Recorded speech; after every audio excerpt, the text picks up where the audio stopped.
एक विद्वान किसी गांव से गुजर रहा था। उसे याद आया कि उसके बचपन का मित्र इसी गांव में है। सोचा कि मिला जाए। मित्र के घर पहुंचा, लेकिन देखा मित्र गरीबी व दरिद्रता में रह रहा है। साथ में दो नौजवान भाई भी हैं। बात करते करते शाम हो गई। विद्वान ने देखा मित्र के दोनों भाइयों ने घर के पीछे आंगन में फली के पेड़ से कुछ फलियां तोड़ी और घर के बाहर बेचकर चंद पैसे कमाए और दाल आटा खरीद कर लाए। मात्रा कम थी। 3 भाई व विद्वान के लिए भोजन कम पड़ता। एक ने उपवास का बहाना बनाया, एक ने खराब पेट का।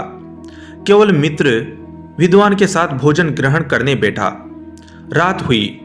विद्वान उलझन में कि मित्र की दरिद्रता कैसे दूर की जाए। नींद नहीं आई। चुपके से उठा, एक कुल्हाड़ी ली और आंगन में जाकर फली का पेड़ काट डाला और रातों रात भाग गया। सुबह होते ही भीड़ जमा हुई।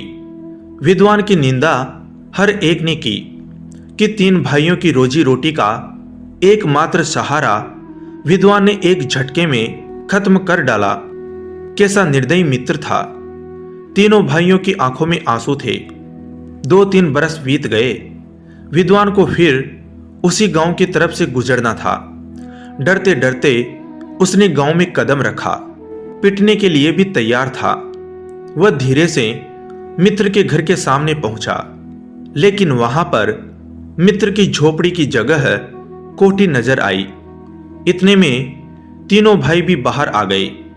अपने विद्वान मित्र को देखते ही रोते हुए उसके पैरों पर गिर पड़े। बोले, यदि तुमने उस दिन फली का पेड़ न काटा होता तो हम आज इतने समृद्ध न हो पाते। हमने मेहनत न की होती। अब हम लोगों को समझ में आया कि तुमने उस रात फली का पेड़ क्यों काटा था। दोस्तों, जब तक हम सहारे के सहारे रहते हैं तब तक हम आत्मनिर्भर होकर प्रगति नहीं कर सकते। जब भी सहारा मिलता है तो हम आलस्य में दरिद्रता अपना लेते हैं। दूसरा, हम तब तक कुछ नहीं करते जब तक कि हमारे सामने नितांत आवश्यकता नहीं होती, जब तक हमारे चारों ओर अंधेरा नहीं छा जाता।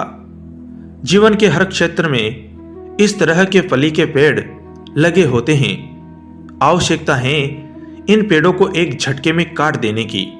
प्रगति का एक ही रास्ता है, आत्मनिर्भरता। हम सभी को सफल जीवन जीने के लिए अपने सुविधा क्षेत्र से बाहर निकलना ही होगा। इस तरह से ही काफी लोगों ने अपने जीवन में बड़ी बड़ी सफलताएं अर्जित की हैं। आजादी के आंदोलन में चमकने वाले सभी सितारे अपने कंफर्ट जोन से निकलकर आजादी के आंदोलन में कूद पड़े थे और अपने देश की आजादी जैसी बड़ी सफलता हासिल की। स्वामी विवेकानंद, बड़े बड़े वैज्ञानिक और सभी महापुरुष बड़ी सफलताएं तभी अर्जित कर पाए हैं जब उन्होंने लीक से हटकर चलने की हिम्मत की। तो दोस्तों, कहानी आपको कैसी लगी कमेंट करके बताएं। लाइक, शेयर और चैनल को सब्सक्राइब जरूर करें। धन्यवाद दोस्तों।